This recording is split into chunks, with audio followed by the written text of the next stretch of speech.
So, you must focus now with these ones. Many learners struggle with these ones. Okay, because you have to factorize them first. Okay? So with the exponents, when you need to factorize, you must look for a common factor. Look for a common factor. Okay, before you simplify. Okay? So, if you look at this 3 to the power x over here,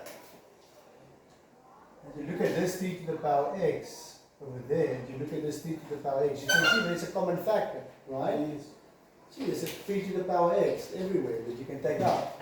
So we say you factorize by taking out your common factor 3 to the power x. But look how you do it, okay? You take out the 3 to the power x, and then you have 1 plus 2 times 3. And I just want to explain that first. This part we can leave it like this, 4 times 3 to the power x. But how did we decide on this? Think about it. The 3 to the power x went out. But remember, when you multiply it in again, you must get back here. So 3 to the power x times 1 gives you 3 to the power x. So obviously if you take it out, there must be a 1 that stays. Okay, it's actually 1 times 3 to the power x.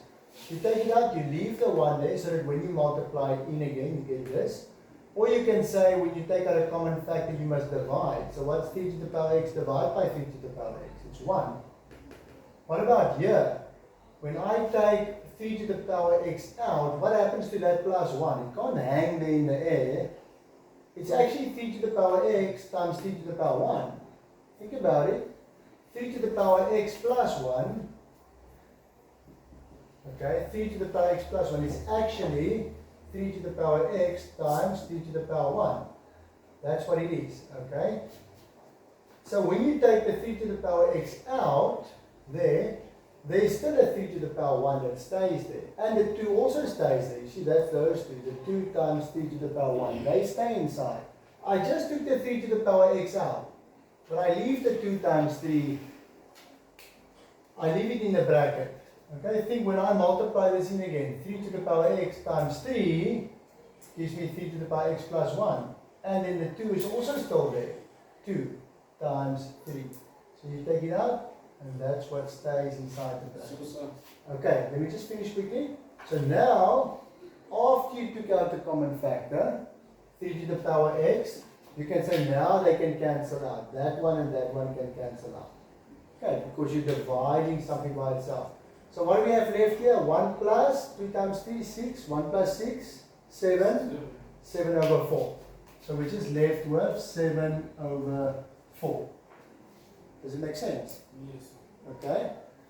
Let's look at this one now. 4 to the power x, 2 to the power 2x, 2 to the power 2x minus 1. So it almost looks like there's a common factor. Can you see the common factor? Yes. There's a 2 to the power 2x. There's a 2 to the power 2x, and 4 to the power x is obviously the same as 2 to the power 2x, because 4 is 2 to the power 2. Okay, so you see the common factor. So we can say, for this one, we can say change the 4 to the power x to 2 to the power 2x, minus, and while you have this extra step, you might as well do this, 2 to the power 2x times 2 to the power 1, and then here you can make it 4 times 2 to the power 2x times 2 to the power negative 1. You could have done that with the first one also. You could have put in another step here first and do this, break it up. Say 2 to the power 2x plus 1. What is that? That's 2 to the power x times 2 to the power 1. Okay? Put in that step if you want to. Just that extra step. Break it up, this part, into 2 separate parts. And this one, 2 to the power 2x minus 1, make it 2 to the power 2x times 2 to the power negative 1. If you want to, you can do that. You break it up first into 2 parts. Now it's very easy to see that there is a common factor. 2 to the power 2x, 2 to the power 2x, 2 to the power 2x. So now, if I take out the common factor, 2 to the power 2x, what's going to remain? 1. Because 2 to the power 2x times 1 gives you 2 to the power 2x. Minus 1. And then here, minus 1 times 2. So you can just say minus 2. Because I took that out, so I still have the times 2 to the power 1 that stays. And then here we can say now 4 becomes 2 to the power 2. times 2 to the power negative 1 times 2 to the power 2x. So I just rearranged it. I just said let's put the 4 to make it 2 to the power 2. Let's put the 2 to the power negative 1 next to it.